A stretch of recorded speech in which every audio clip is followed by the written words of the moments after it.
और फिर जब चाचा ने इलाज करने की ठानी लिया है तो सोचो वोटों से कैसा इलाज होगा इनको। ये हमारे मुख्यमंत्री, आपने देखा होगा सदन में जब भी चाचा को देखते हैं तो वो घबरा जाते हैं। जो मुख्यमंत्री जी हैं उनके बारे में क्या कहना। जब विधानसभा में हम लोग रहते हैं तो वो गिनती भी उल्टी पुल्टी पढ़ते हैं। एक बार कोई सवाल को लेकर के वो खड़े हो गए और जाने कहां से वो अखबार लेकर के आए और उस अखबार की खबर के माध्यम से कहने लगे कि 46 में 56 भर्ती हो गए थे एसडीएम। और उस दिन से लेकर के आज तक हम लोग कई जगह पर कई माध्यम से पूछते रहेंगे, भाई वो कम से कम 46 से 56 वाली सूची तो दे दो। और अभी पता नहीं क्या भाषण दे के गए जो प्रसाद को चूरन समझते हैं। बताओ, ये हमारे मुख्यमंत्री, आपने देखा होगा सदन में जब भी चाचा को देखते हैं तो वो घबरा जाते हैं। तो जब जसवंत नगर में आए तो स्वाभाविक था कि उन्हीं के क्षेत्र में आए, और ऐसा नहीं कि उन्हें नहीं पता था, बस वो वोट मांगने की औपचारिकता करके गए हैं। उनकी जो एजेंसी के लोग हैं या जो हमारे आपके आसपास खाकी वर्दी के लोग खड़े हैं और एक आध और भी कहीं छिप के खड़े होंगे जो भाषण नोट कर रहे होंगे, वो खुद सूचना दे देते हैं कि ये लाखों लाख वोट से आप जसवंत नगर से हारने जा रहे हो। और आज तो जसवंत नगर है और तारीख 1 मई है। ये समझ लो बीजेपी गई, इसका पता नहीं लगेगा इसके बाद। और फिर जब चाचा ने इलाज करने की ठानी लिया है तो सोचो वोटों से कैसा इलाज होगा इनको। ये जनता तैयार है।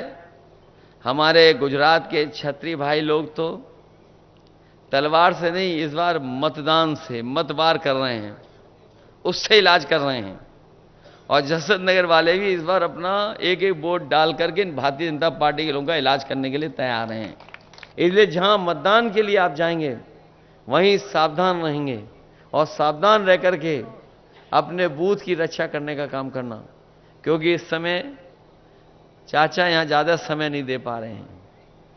उन्हें भी चुनाव लड़ना पड़ रहा है और लड़ाना पड़ रहा है, तो उनकी भी इच्छा हम लोगों ने पूरी की है। तो कम से कम 1 लाख से ज्यादा का जिताने का काम करना है, क्योंकि यहां की विधानसभा जिता सकती है। और कोई वर्ग ऐसा नहीं है जो वोट ना देना चाहता हो आपको और हमको। अगर थोड़ा बहुत हम लोग उनसे बातचीत कर लें, बैठ जाएं और उनको समझा ले जाएं, तो मैं समझता हूं हर वर्ग के लोग आपके साथ इस बार मतदान देने के लिए तैयार हैं। लेकिन मैं अपनी जनता को सावधान करना चाहता हूं कि भारतीय जनता पार्टी के वो लोग हैं जिन पर भरोसा नहीं किया जा सकता।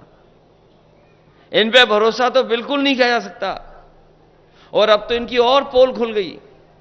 ये अलग बात है कि इलेक्टोरल बॉन्ड जो आए थे उससे तो पोल खुली इनकी, जहां पर इन्होंने चंदा नहीं वसूला था पैसा। हम और आप लोग एक दूसरे का सहयोग मदद करते हैं तो क्या थोड़ा बहुत चंदा देते हैं, कभी 500 रुपए, 1000, 2000, 5000, बहुत संपन्न होंगे तो लाखों में दे सकते हैं। लेकिन इस तरीके से कोई चंदा नहीं देता था। सब सीमाएं लांघे भारतीय जनता पार्टी के लोग और दबाव बना करके अपने सरकारी विभागों का, सोचिए कितना चंदा लिया इन्होंने। कई ऐसी कंपनियां हैं जिनके पास मुनाफा नहीं है, जिनके पास कोई कारोबार नहीं है, टर्नओवर नहीं है, लेकिन उसके बावजूद भी अपने टर्नओवर से ज्यादा चंदा दिया है। और कोई कल्पना नहीं कर सकता था कि 1,000 करोड़, 500 करोड़, 400 करोड़, 300 करोड़ तक चंदा दिया है। और ये बात मैं इसलिए कह रहा हूं, ये जो महंगाई दिखाई दे रही है वो महंगाई वसूली के कारण भी है। जो कंपनी, जो उद्योगपति अगर चंदा और वसूली के नाम पर पैसा दे देंगे सरकार को, तो बताओ मुनाफा कमाएंगे कि नहीं कमाएंगे। ये मुनाफे की वजह से महंगाई है। और आपने तो अपने बीच देखा है, जैसे हमने और आपने पुराने लोगों ने बाजार में पार्ले जी का बिस्किट पैकेट देखा होगा। पहले कितना बड़ा पैकेट आता था, पहले इतना बड़ा पैकेट था। जैसे जैसे महंगाई बढ़ी और कंपनी को मुनाफा कमाने के लिए फैसला लेना पड़ा तो पैकेट छोटा होता चला गया। अब बताओ पैकेट कितने का मिलता है? अब 5 बिस्किट का पैकेट हो गया। पहले इतना बड़ा था, अब इतना बड़ा हो गया। और ये सरकार में आ गए तो हो सकता है 1 बिस्किट का ही पैकेट बना देंगे लोग।